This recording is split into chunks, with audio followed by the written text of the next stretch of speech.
Segundo passo: agir com sabedoria. Uma pessoa inteligente sai de um buraco no qual uma pessoa sábia não cairia. Provérbio árabe.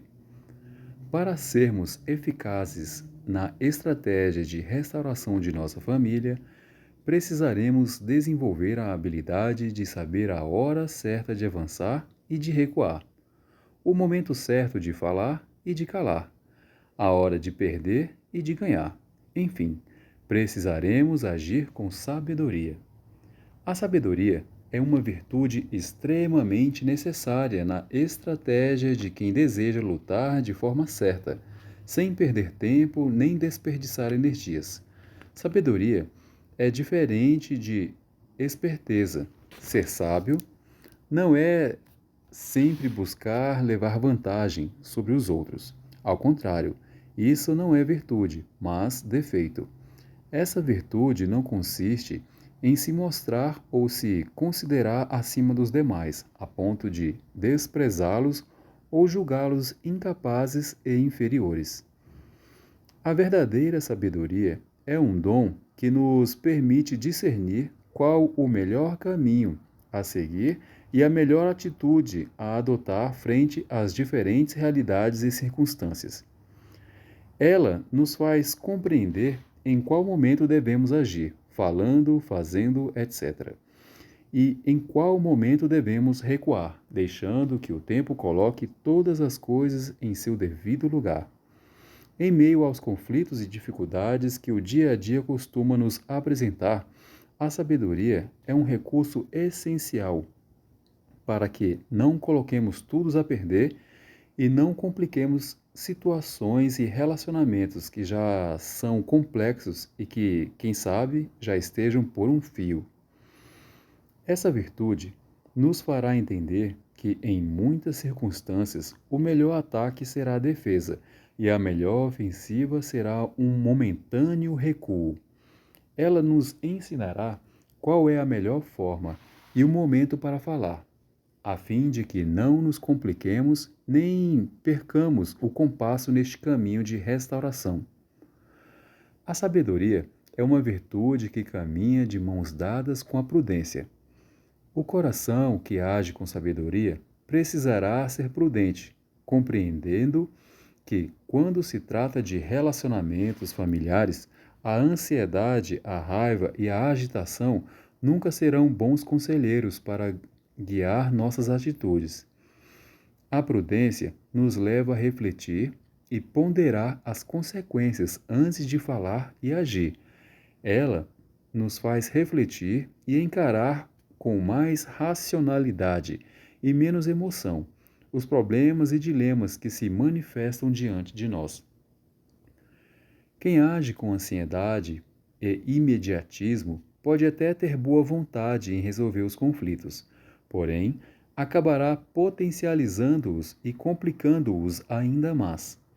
A sabedoria nos dá a prudência para sabermos deixar o amor crescer e amadurecer naturalmente, sem querer exigir dele um crescimento precoce e impossível de ser atingido a curto prazo. Infelizmente, vivemos um tempo de intensa ansiedade e imediatismo, no qual as pessoas querem que tudo esteja pronto e resolvido para ontem. Contudo, os relacionamentos humanos não funcionam assim.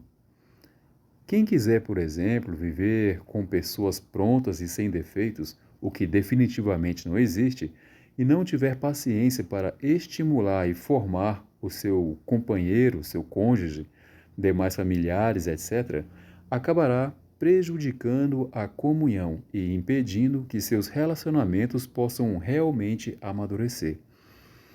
Não existe marido, esposa, filho ou filha, pai nem mãe perfeitos e prontos. É preciso rezar por eles, estimulá-los com nossos bons exemplos e permitir que seus corações absorvam os bons estímulos e amadureçam gradativamente. Quem simplesmente troca uma pessoa porque acha que ela não está pronta, sem ter paciência para formá-la, correrá o risco de acabar sozinho e infeliz. Para realmente formarmos e trabalharmos alguém em nosso contexto familiar, precisaremos agir com oração, sabedoria e exemplo. Não adiantará apenas reclamarmos dos nossos e de seus defeitos se não damos o exemplo de como viver bem em família. Sem bons exemplos, alicerçados em um sábio comportamento, teremos muita dificuldade para verdadeiramente tocar e restaurar nossos familiares.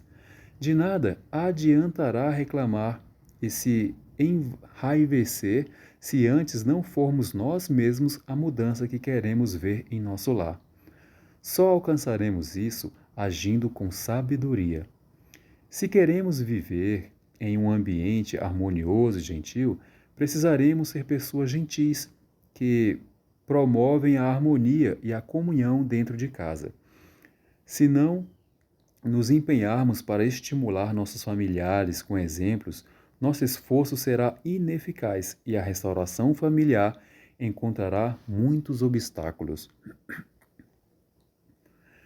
A sabedoria também nos ensina que, para vencermos a guerra pela restauração e libertação de nossa família, precisaremos saber perder algumas batalhas. Todo exército no ofício de vencer uma grande guerra acabará perdendo algumas batalhas. A perda de algumas momentâneas batalhas nem sempre será sinal de derrota. Ao contrário, poderá ser um concreto aprendizado e um sadio exercício de humildade e de crescimento interior. Muitas vezes, para podermos oferecer um bom exemplo dentro de casa, precisaremos saber ceder e perder momentaneamente em inúmeras circunstâncias.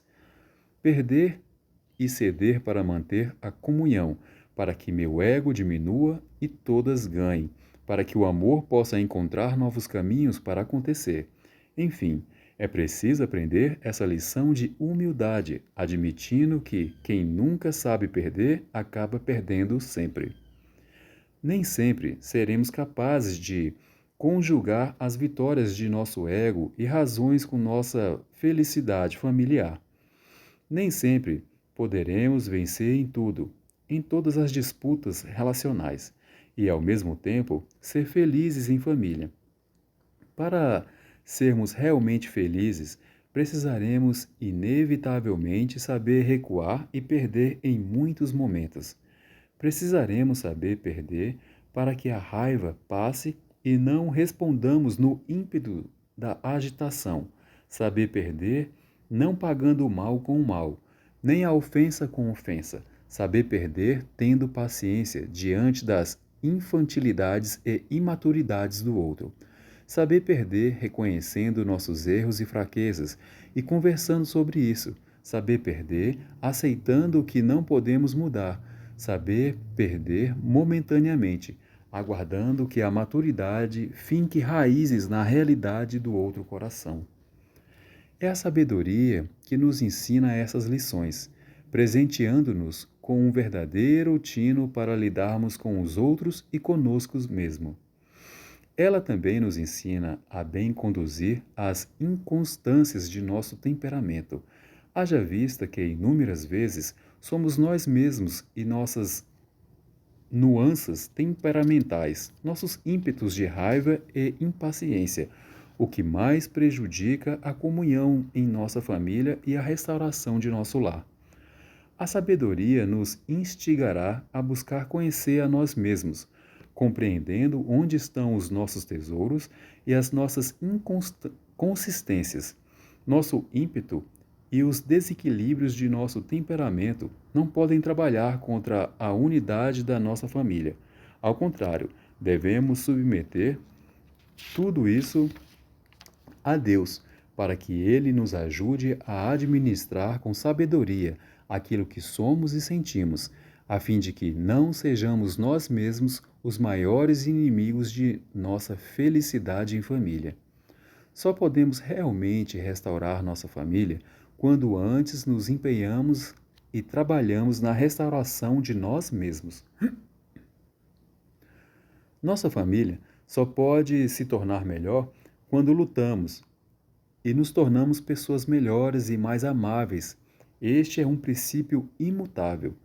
Se não agimos com sabedoria e maturidade, corremos o risco de atrapalhar a obra de Deus deseja realizar em nossa família, em vez de contribuirmos com sua ação de restaurar nosso lar.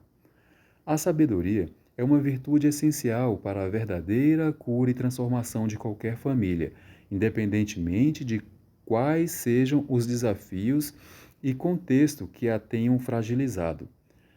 Precisamos de sabedoria para dizer sim e dizer não, educando de forma assertiva, para lidar com pessoas difíceis e revoltadas, para acompanhar os que estão distantes, para reconduzir ao bom caminho os que erraram, para buscar libertar os que estão no vício, para não piorar o que já está ruim, não apagando o pavio já fraco de chama, para falar sem ofender, para escutar ativamente e, sobretudo, para lidar conosco mesmos.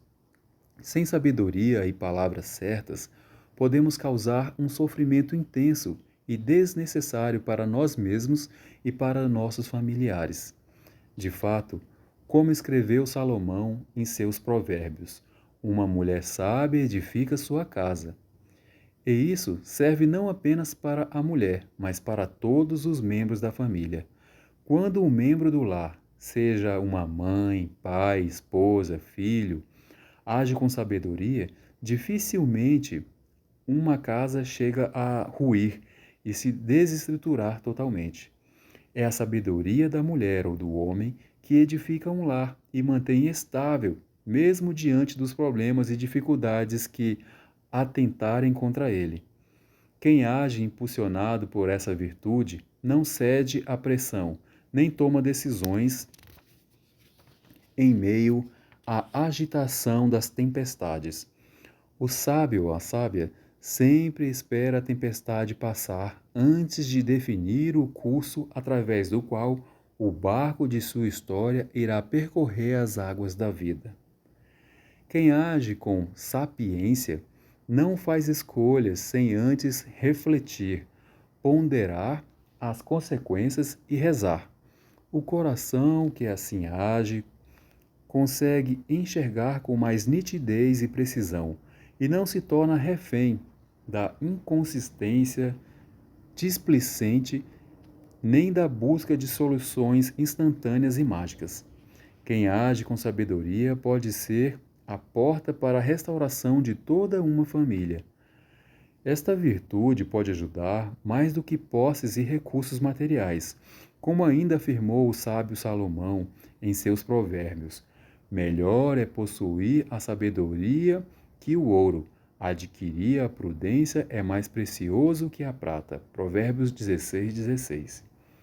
Recordo-me da história de uma esposa que, após muito ter se desgastado e equivocado em sua vivência familiar, começou a compreender os passos que precisava dar para, de fato, concretizar a restauração de sua casa. Diante da inusitada falência da empresa da família e dos muitos problemas que vieram a partir disso, ela viu sua família encontrar um rápido declínio em sua comunhão e nos valores que antes a sustentavam. Esta era uma boa família, na qual todos conviviam bem. Todavia, eram, segundo ela mesma me relatou, muito materialistas e apegados ao dinheiro, e a base de sua comunhão estava no que eles possuíam e naquilo que o dinheiro os possibilitava desfrutar. Era uma comunhão de aparências que tinha como alicerce o conforto que suas posses lhe ofereciam. Eles não eram felizes por estar juntos como família, mas o centro de sua alegria era o dinheiro que lhes ofertava uma confortável condição. Este casal fora criado em uma abastada condição financeira e, após a morte do pai desta mulher, herdaram uma grande e rentável empresa do bem-sucedido patriarca. No entanto, em virtude de alguns sérios erros de administração e de uma intensa crise enfrentada pelo setor, a empresa veio a falir totalmente. A partir de tal realidade, as brigas e acusações se intensificaram de forma assustadora e o casal e a insatisfação começou a tomar conta de toda a família. Ela se queixava constantemente e o acusava pelo mau gerenciamento da empresa. Ele, por sua vez, a acusava por nunca ter se envolvido no trabalho e por haver gastado demais. E o pior é que ambos tinham razão em tais observações. As brigas entre eles se tornaram cada vez maiores e mais agressivas, a ponto de não conseguirem mais conversar pacificamente. Em pouco tempo, começaram a dormir em quartos separados e a não mais tomar refeições juntos. Ambos haviam se ferido muito com suas palavras e acusações, e a relação havia ficado muito tensa e desgastada. Aos poucos, os filhos passaram a ser diretamente afetados por este péssimo clima dentro de casa e começaram a ter um declínio no desempenho escolar, o que rapidamente chamou a atenção de seus professores. Um de seus filhos, um lindo garoto que na ocasião tinha 7 anos, desenvolveu uma terrível doença alérgica que não encontrava cura em nenhum medicamento ou tratamento alternativo. Enfim, a situação de todos os membros da família começou a se complicar terrivelmente. Um dia, após uma intensa discussão, veio a gota d'água entre o casal. Eles partiram para a mútua agressão, chegando a machucar concretamente um ao outro. Após este fato, o esposo saiu de casa e foi morar com uma irmã. Nossa protagonista sentiu-se muito triste e sordidamente fracassada, pois havia perdido o pai, sua empresa e o conforto que ela lhe oferecia, e agora estava vendo sua família entrar em um verdadeiro colapso. Estava perdendo seu casamento.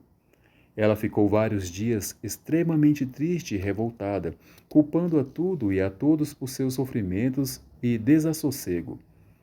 No entanto, um dia, após chorar muito e refletir sobre sua vida e tristezas, ela caiu em si e concluiu: Já perdi muitas coisas preciosas em minha vida e estou muito triste e decepcionada. No entanto, não quero perder minha família e meu casamento. Amo meus filhos e, apesar das feridas e mágoas, ainda quero viver ao lado do meu marido. Está difícil a minha vida em família, mas sem ela me sentirei pior. Eu amo minha família e quero criar e educar meus filhos junto com meu marido. Não vou entregar minha família de mão beijada às realidades que buscam nos destruir. Vou me levantar e lutar. Nossa protagonista começou inicialmente apenas rezando por toda essa situação e pedindo a Deus que lhe desse sabedoria e em tudo a guiasse nesse esforço de restauração. Após algumas semanas de oração, ela recebeu um pouco espantada a ligação de seu marido, dizendo que gostaria de visitá-los para ver os filhos. Eles haviam perdido totalmente o contato.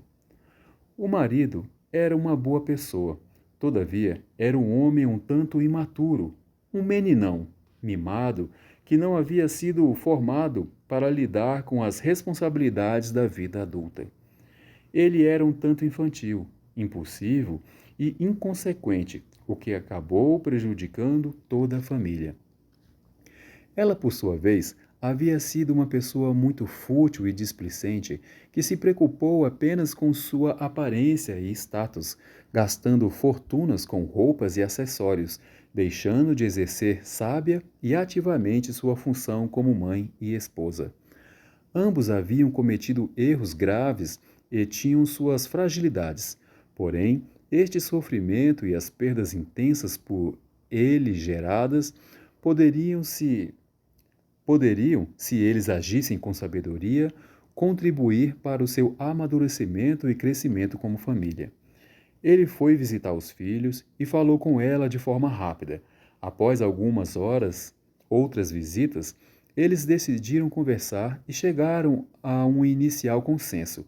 Tanto esposa quanto esposo puderam falar, chorar, escutar e, ao final, mostraram-se dispostos a gradativamente se reaproximar.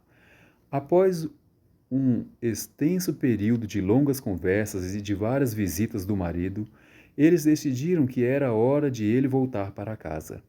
Ambos reconheceram seus erros e decidiram se ajudar mutuamente, lutando para reconstruir a comunhão da família. De fato, para que a família possa verdadeiramente superar os desencontros, seus membros precisarão cultivar uma honesta disposição para reconhecerem seus erros, reconciliarem-se com seus fracassos e então recomeçar, ainda que isso custe um desassossego momentâneo e um sacrifício pessoal. As crises conjugais não podem ser enfrentadas de modo apressado e sem a coragem da paciência, da averiguação, do perdão recíproco, da reconciliação e até do sacrifício. Enfim, o esposo regressou para o lar e, após algumas semanas, começou a trabalhar no escritório de um amigo. Seu salário era bem menor, porém, era o que ele podia ter no momento. Mesmo com o pouco dinheiro que recebia, nosso personagem foi aprendendo que gerenciar melhor seus recursos, dispondo de sua remuneração para atender às necessidades de sua família. Após algum tempo, ela também arranjou um emprego, um tanto modesto, e começou a ajudá-lo com as despesas de casa. Eles começaram a conversar mais sobre o orçamento mensal e sobre como gastá-lo, e passaram a se ajudar e a apoiar mutuamente. Foram crescendo em comunhão à medida que subtraíam as acusações e enfrentaram as dificuldades juntos, administrando um orçamento mais reduzido, porém, utilizando em união para suprir as reais necessidades da família. Sem dúvida, a vida deles passou a ser muito mais modesta e sem todo o conforto de antes. Todavia, essa família passou a ser muito mais unida e feliz. Eles superaram as futilidades de antes e passaram a conversar mais, a rir e chorar juntos, a viver os momentos em família com muito mais prazer e intensidade. Afinal, como também escreveu o sábio Salomão, é melhor um pedaço de pão seco em paz do que uma casa cheia de manjares com discórdia. Provérbios 17:1. Aos poucos, seus filhos começaram a reagir e tiveram sua saúde e comportamento restabelecidos. Enfim, essa família foi sendo restaurada e cresceu em comunhão. E isso só foi possível porque eles, no momento da maior crise, em vez de ouvirem a voz de suas feridas e acusações, resolveram refletir e agir com sabedoria. Sobretudo, a esposa, com sua reflexão e oração, abriu as portas para que a família encontrasse seu caminho de reencontro e comunhão. É claro que eles tiveram que se abrir ao perdão e ao diálogo, agindo com generosidade e deixando as mágoas para trás.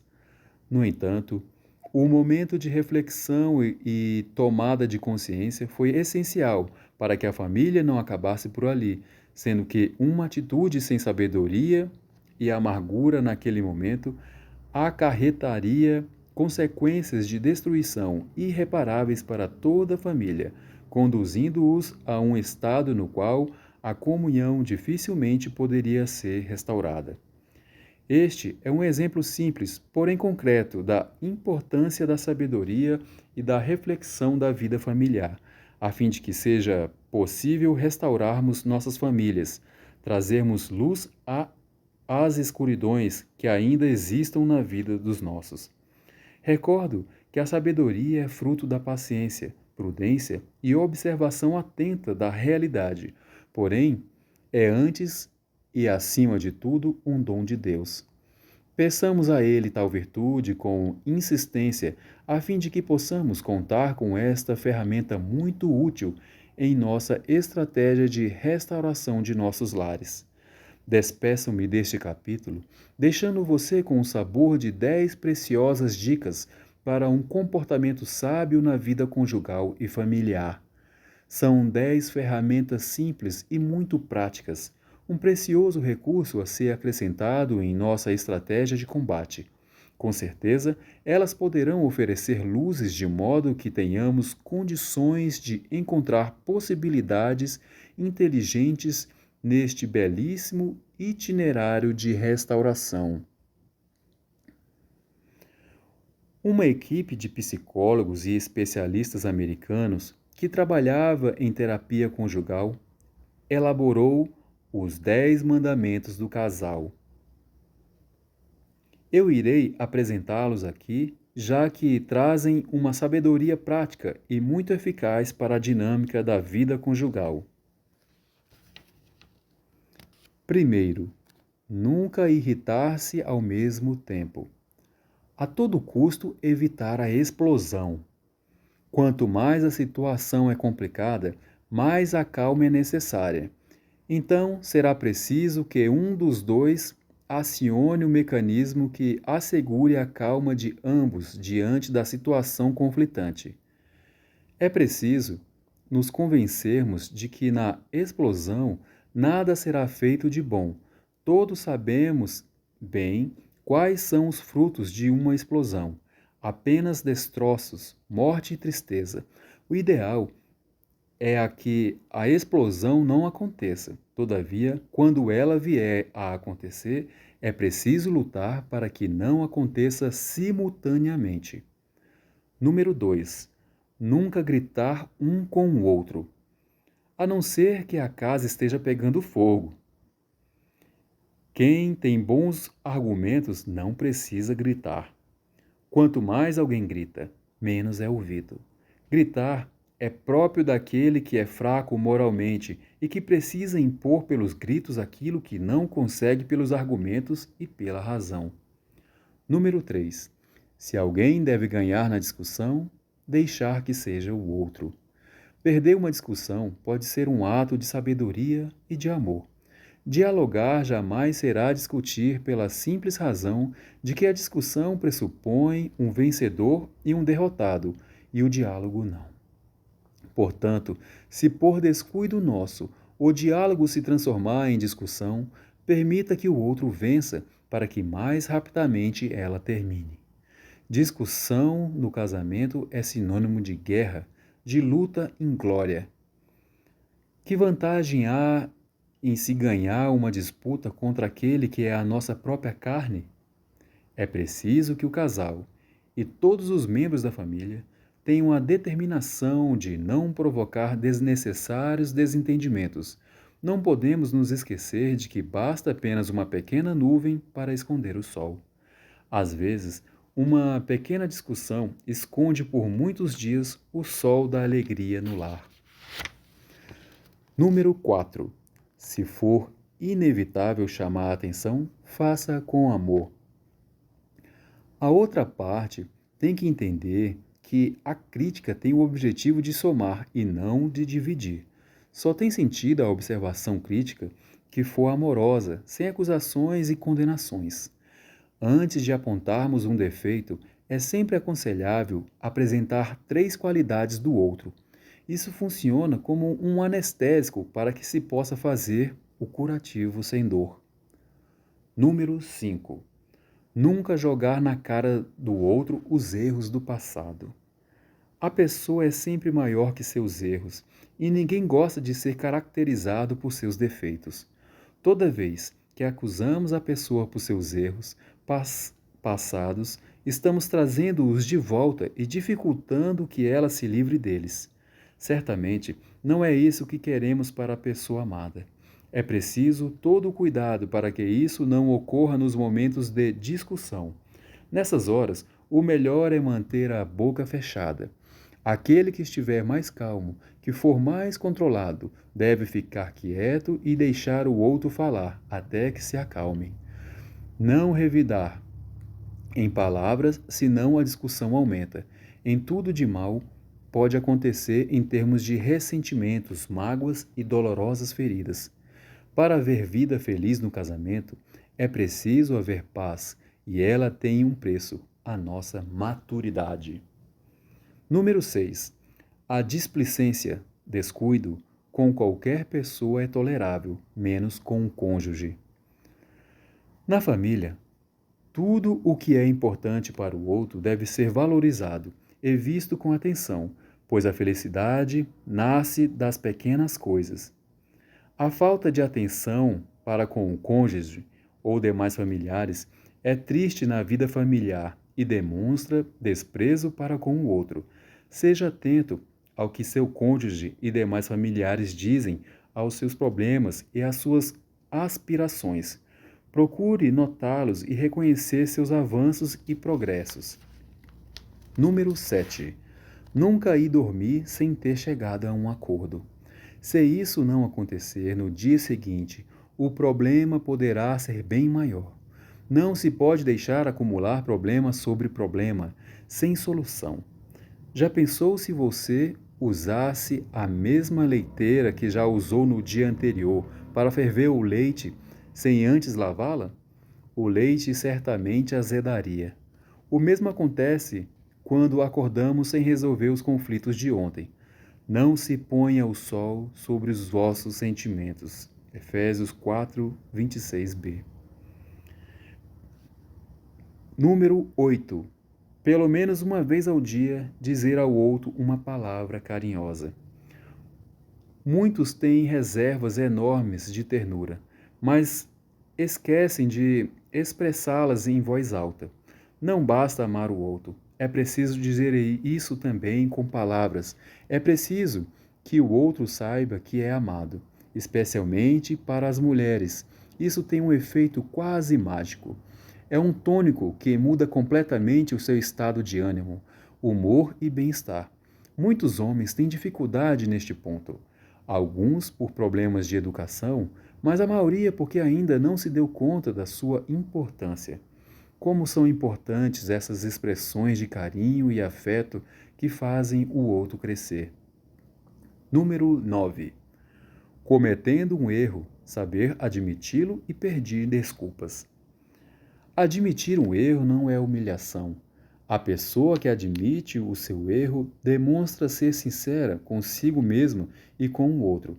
Quando erramos, não temos duas alternativas honestas, apenas uma: reconhecer o erro, pedir perdão e procurar remediar o que fizemos de errado, com o propósito de não repeti-lo. Agindo assim, mesmo os erros e quedas concorrerão para o nosso amadurecimento e crescimento. Quando temos a coragem de pedir perdão, vencendo o nosso orgulho, eliminamos quase de vez o motivo do conflito no relacionamento e a paz retorna aos corações. É nobre pedir perdão. Número 10.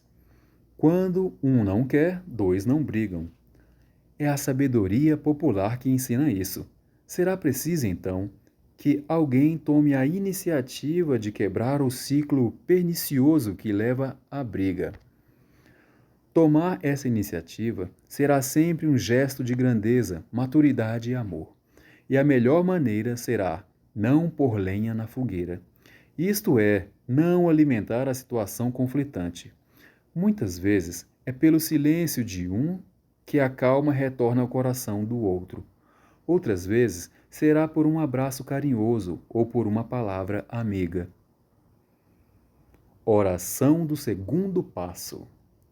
Senhor, tu sabes que nem sempre eu ajo com sabedoria, discernimento e reflexão, e exatamente por isso, muitas vezes tenho que colher consequências tristes, indesejadas de minhas ações. Dá-me a graça de não mais agir impulsionado pela ansiedade e imediatismo, que eu tenha paciência e saiba em tudo agir com sobriedade e sabedoria. Que eu não queira resolver os problemas apenas do meu jeito e com minha limitada forma de pensar, mas que eu haja sempre impulsionado pela sabedoria que me blindará e não permitirá que eu me equivoque ao longo do caminho. Dá-me sabedoria, que é dom do teu Espírito, que eu saiba a hora de falar e a hora de calar, a hora de agir e a hora de esperar, a hora de prosseguir e a hora de recuar. Que em tudo eu haja inspirado por tua sabedoria e prudência, Senhor. Que tua sabedoria me leve a observar atentamente a realidade e a escutar mais as pessoas. Que ela me dê a pedagogia certa para lidar com cada um ou cada uma de minha família. Quero usar a arma da sabedoria em minha estratégia para restaurar meu lar. Dá-me este dom, Senhor. Fortalece-me e ampara-me nesta luta pela cura e transformação dos meus. Amém.